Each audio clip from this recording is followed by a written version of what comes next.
तो गाइस नमस्ते प्रणाम। मैं नीलू मौर्य अपने यूट्यूब चैनल पे आप सभी दर्शकों का स्वागत करती हूँ और मैं जा रही हूँ सुंदर सा प्यारा सा भोले बाबा का गीत गाने। आप लोग वीडियो में बने रहिए।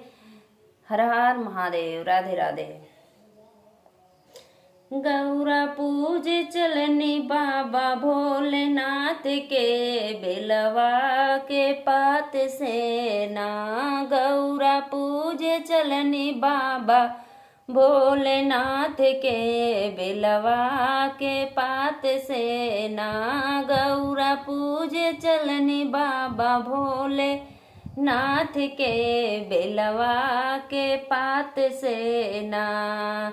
कई के 16 हो सिंगार, ओढ़ के चुनरी गोटेदार। कई के 16 हो सिंगार, ओढ़ के चुनरी गोटेदार। चमचम बिंदिया चमके गौरा के लीलार पे, बाबा भोले नाथ के ना।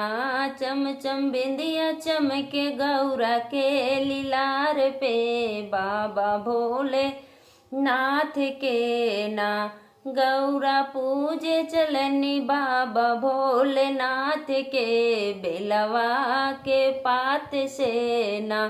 गौरा पूजे चलनी, गौरा पूजे चलनी बाबा भोलेनाथ के, बेलवा के पात से ना। कई के 16 हो सिंगार, ओढ़ के चुनरी गोटेदार। कई के 16 हो सिंगार, ओढ़ के चुनरी गोटेदार। चमचम सिंदूरा चमके गौरा के मांग में, बाबा भोले नाथ के ना। चमचम सिंदूरा चमके गौरा के मांग में, बाबा भोलेनाथ के ना। गौरा पूजे चलनी बाबा भोलेनाथ के, बेलवा के पात से ना। गौरा पूजे चलनी बाबा भोलेनाथ के, बेलवा के पात से ना।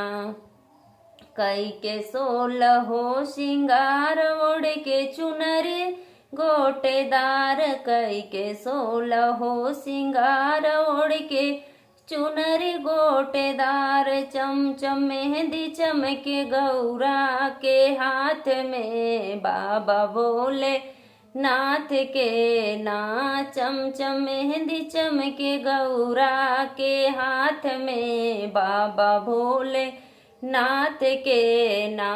गौरा पूजे चलनी बाबा भोलेनाथ के, बेलवा के पात से ना।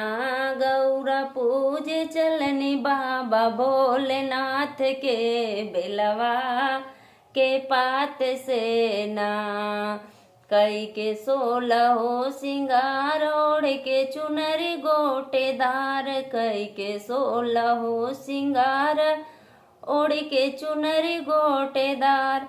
चमचम चमचम चमचम लाल चमके गौरा के होठ पे, चल के भोलेनाथ के ना।